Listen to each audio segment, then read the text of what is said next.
Well, good morning, good morning. I'm Reverend Karen. I'm the senior minister of this amazing community, and it is my joy to be here with you all here in the sanctuary with the beloveds online. I just stopped by and saw that we have quite a few people joining us online. So hello, everyone. It is a great, great Sunday, is it not? Yes, I loved that reading that Reverend Jeff shared with us because it speaks so perfectly to our talk today, living your dream, living my dream, this idea that we are really invited to live our dreams. And so, if this is your first time, welcome. If this is your fifth time, we're glad you came back. If this is your 150th time, hello, you all, you know?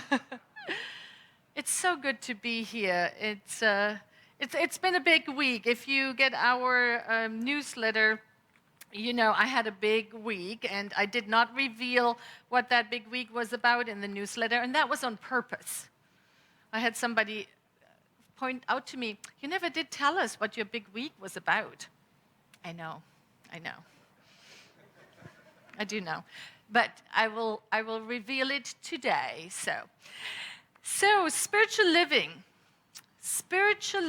this path that we have signed up for that gives us the promise, that is the promise to live our dreams, is not something that happens just on Sunday mornings or just when we say, okay, I'm going to go and meditate now. But spiritual living is really a way of life that we look at everything that comes towards us, at everything that happens in our life through that lens. And I love how Don Miguel Ruiz speaks about that lens, right? The lens of what is that whatever we desire is possible, because the co-creation is in our hands. Now, if you were here last week, or if you watched the talk online at a later date, then you saw that one slide, and thank you for all the comments I got on that particular slide, where we are holding that picture of what we want to manifest in our life. And then as we have engaged in the process of moving out of the way any blocks, any limiting beliefs, anything that gets in the way of the creative energy that flows all the time, if we move everything that is an obstacle out of the way, we hold the picture and it manifests in our lives. And so I love teaching the foundational class where we talk about that every week. We are in week 5, and so for 5 weeks I have had just reminder after reminder after reminder of that is really how life works. That is how it works. And so it is wonderful for me to have this teaching still be so fresh before me. So this week, I passed the naturalization civics test.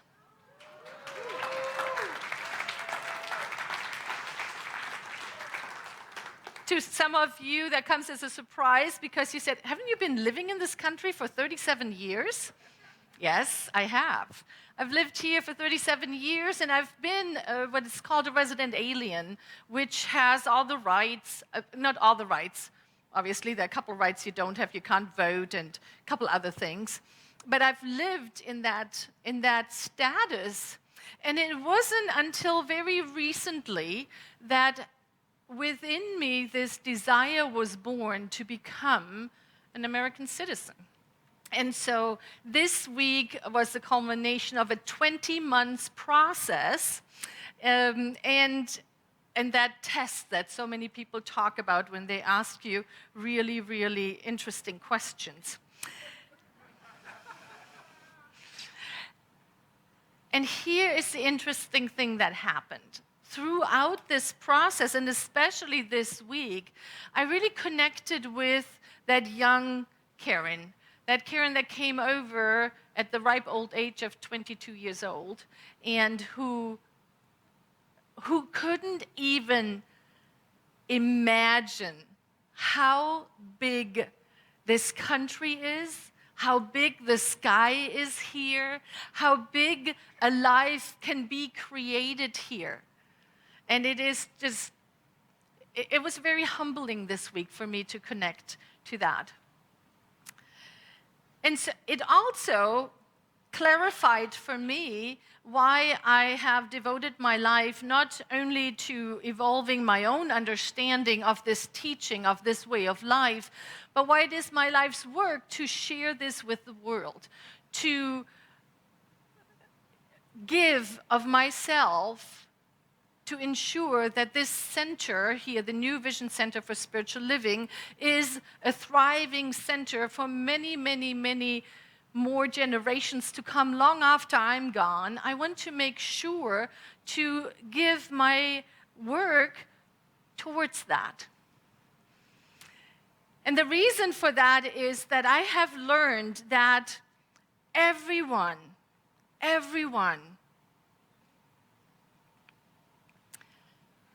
can become a revealer of truth. And so I want to start off today with one of the declarations of principles. Our founder, Dr. Ernest Holmes, in 1927, wrote these down. He was asked by a reporter, "What is it that you believe over there?" And so he went home and he wrote down, "This is what I believe." And as an organization, we loved it so much what he penned that we, with his permission obviously, changed it to "This is what we believe, and this is what we stand for." And so I want to bring to your attention one of those beliefs that we're going to work with today. We believe in the direct revelation of truth through our intuitive and spiritual nature, and that anyone may become a revealer of truth who lives in close contact with the indwelling God, with the indwelling Spirit. Everyone has access to getting in close contact with that which is greater than we are, and through that union, through that oneness, reveal and inspire others a life that is perhaps easier flowing, that is deeply revealing that we are all truly in this one thing together, where choices are clearer and seemingly miracles really happen every day. Every day.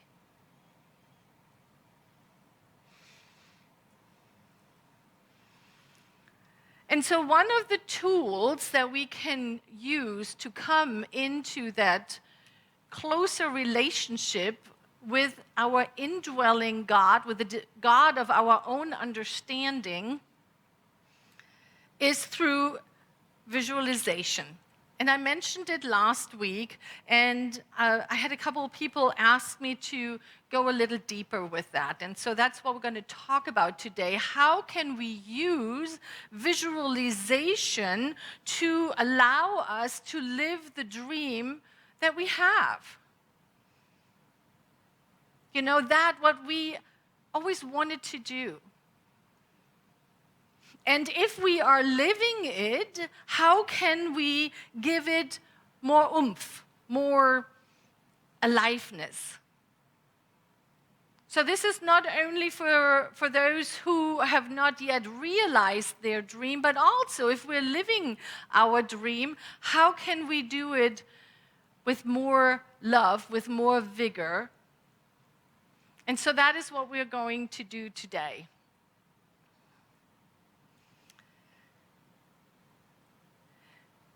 When we visualize our goal, when we visualize what we want to create in our life, we are actually training our brain to perform in a way that helps us achieve that goal.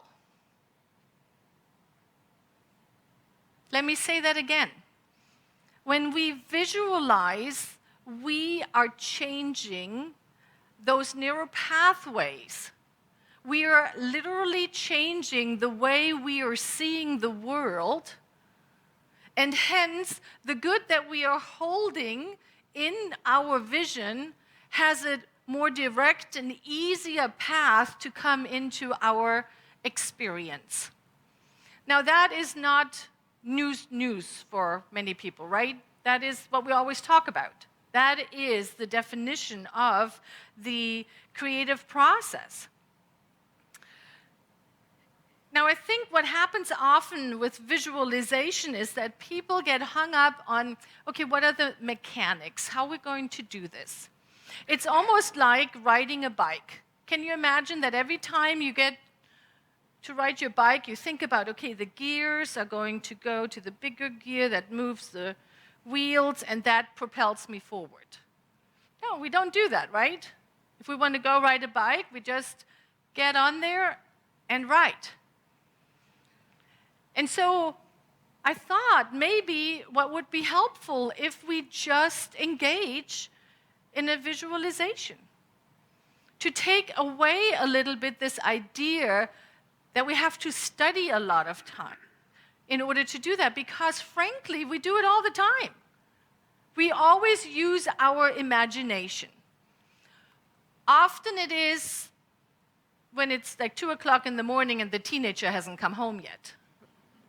That's when we're using our imagination, right? But how about using that wonderful faculty of our minds for something productive, for something in service to our lives? And so I ask you if you're comfortable, and this works if you are a pro in visualizing or if you have never ever done it before consciously. And I just invite you to either close your eyes or soften your gaze. And I invite you to imagine an image of a moon reflected on water.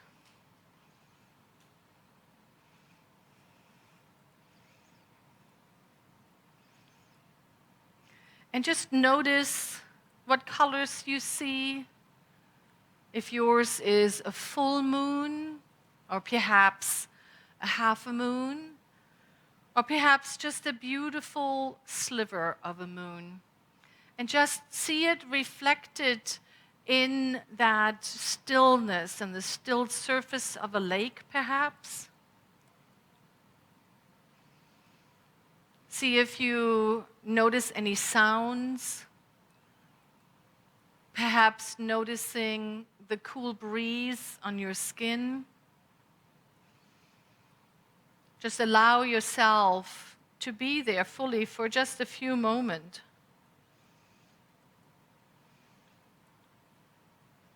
Notice what you're feeling.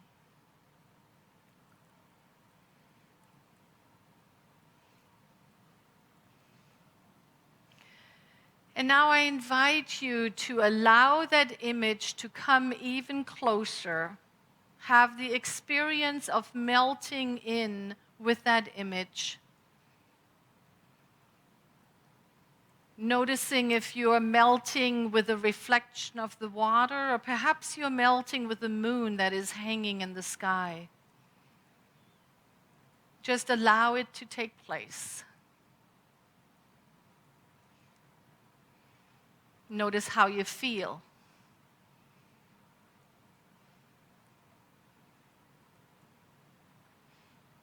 And I invite you to let it go and come back into this room. Just come back. And whatever experience you have had, if that was easy or if it was awkward or if it was joyful or if you had the experience of becoming one, just know that with everything for us to get better at it or for us to have a greater experience, it takes practice, right? Reverend Leslie is fond to say that it takes daily, substantial, spiritual practice. Yes. And it's wonderful. It's a great mantra.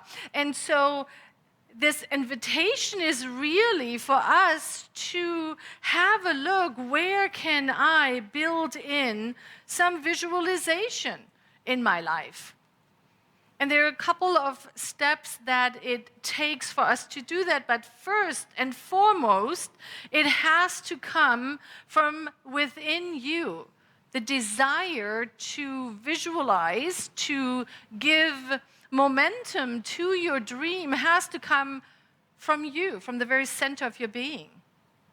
Eric Butterworth, the wonderful author, says it this way, and he explains it. Why would we do this? And he says, the secret of achieving your dreams lies in so vividly imagining that you literally exude the consciousness of them because you are vibrating with their reality. And that is what happens. We all know the feeling when we are getting excited about writing a book, buying a place in Mexico, that new relation, right in the front row here, that new relationship, that new career movement, the ministry that's being born through you, whatever it is, that enthusiasm, that feeling tone, that vibration of, I am going to do this. Do you know what I'm talking about? Yes. Do you have something in your life that gets you that excited at the moment, other than the two in the front room? Right? That is, I believe, what life is about. We are here to, just like Reverend Glenn sang in the song, we are here to be thriving, to live our dreams fully. And so then the question is, what can I do to support myself in this? Well, it really starts with getting clear on what is it that I want to create. I love the saying, if you know you couldn't fail, what would you do? What would you do? Allow yourself to connect with those dreams that maybe have been put on the back shelf because, well, you know, I'm a little older now and, well, you know, I don't have the money. All of those excuses are just that, excuses. And so get clear on what it is that is your dream. And then imagine when you are engaging in the visualization, really feel your five senses, feel it. How does it feel if I am standing in front of a full house and I am signing my new book that I just wrote? How does it feel? How does it feel when I am just getting out of my condo and I walk to the beach? Really feel it. And then get really clear on the emotions. What is the emotion that it gives me? Is it freedom? Is it peace? Is it harmony? Is it joy? What is the emotion? And then, of course, we are invited to take action towards it every day. And perhaps that action is to engage in visualization daily.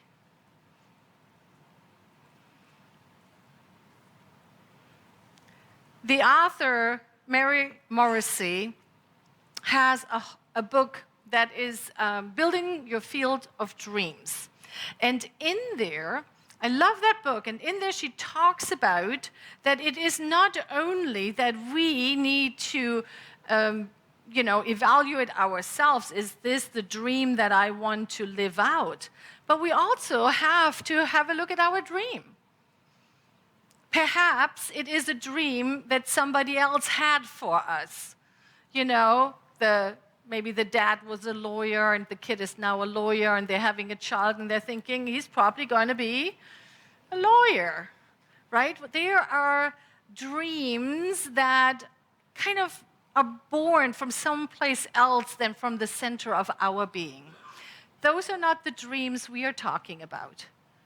We're talking about the dreams that live deep in the center of our being.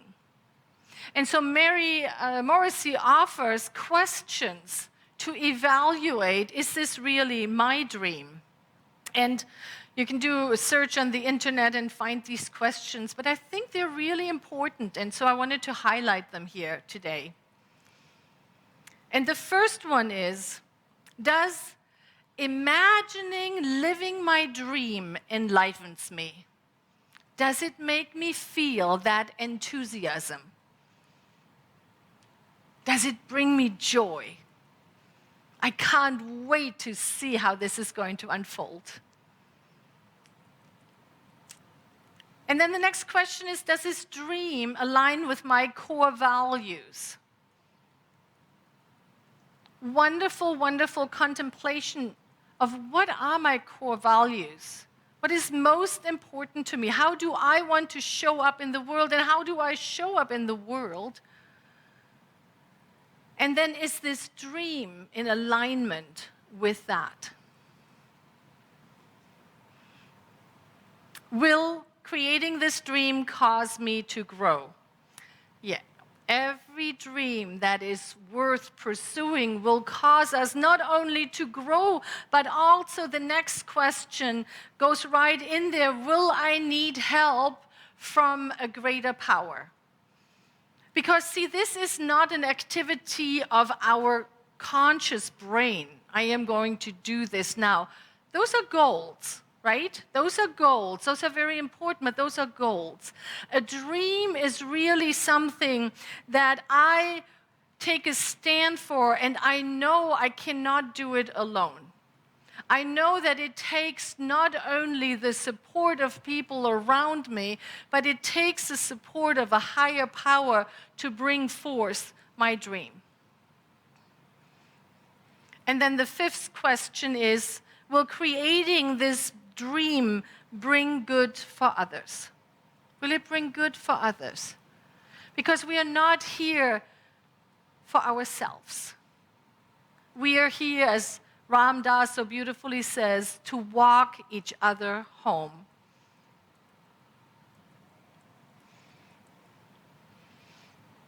And we have excuses, don't we? We are too busy, too old, too this, too that.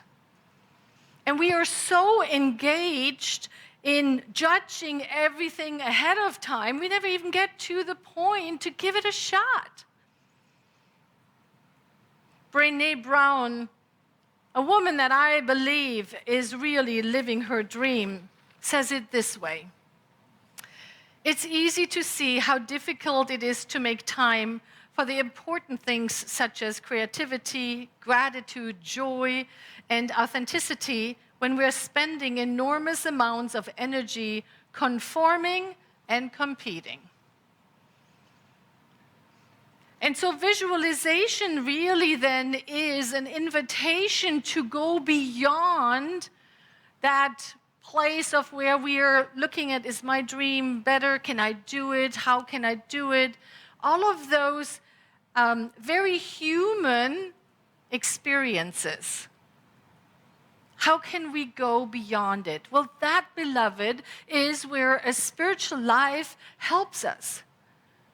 It helps us to go beyond those limitations.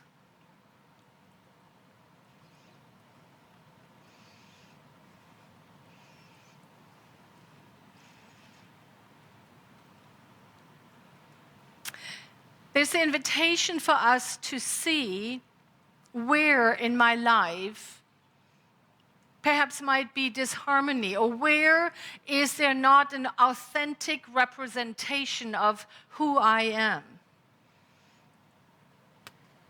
One of the things that came up for me as I am walking through this process of becoming a US citizen was that my last name, Lewis, is a wonderful name, and I received it through marriage. And that marriage completed, and I still kept the name because I didn't really know what name I wanted to go to.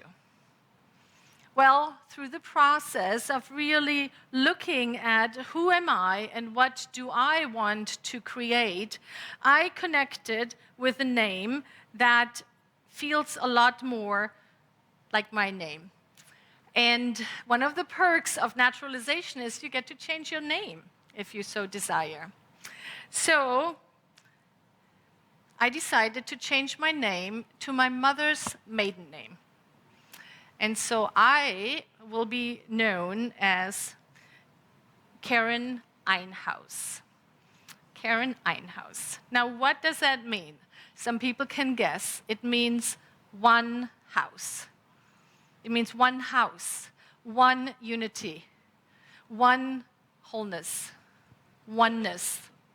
And so my hope is that every time that I write my new name, and every time I hear my new name, that I will be reminded of the power of oneness and the joy of togetherness.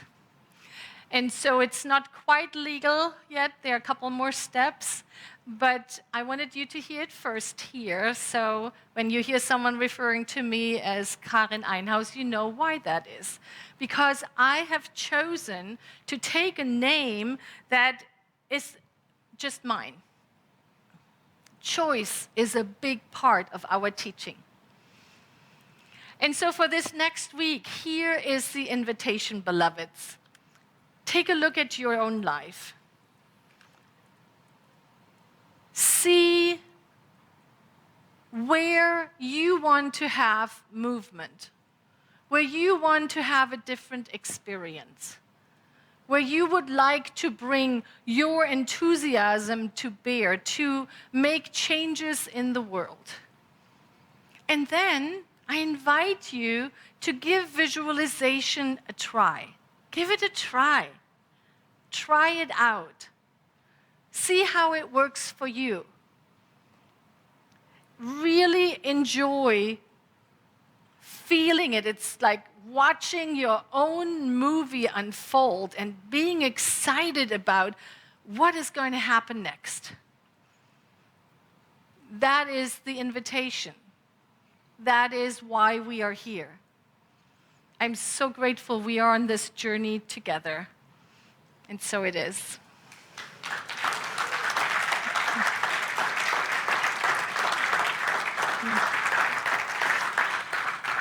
Thank you, thank you. Well, that was a lot. So let us do what we love to do. Let us take all of those ideas, all of those concepts, and bring it really close to the one.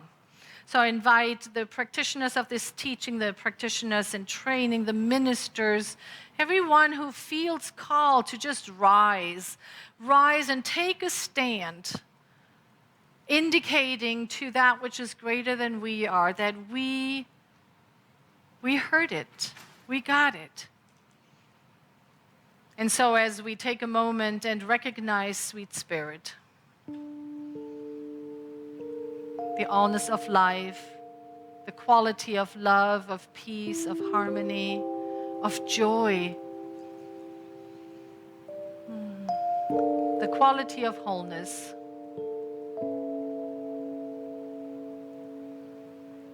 We're allowing ourselves to be fully immersed in this experience of oneness, one in the one.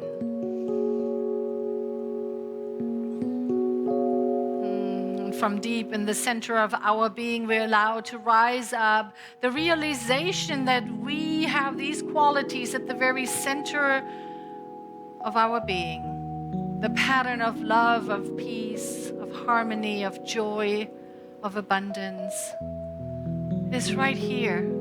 It is right where I am. It is right where every person is. And so I take a moment and bless all of the prayer requests that have been submitted to our prayer ministry here at the New Vision Center. I hold the manifestation of the good in the highest.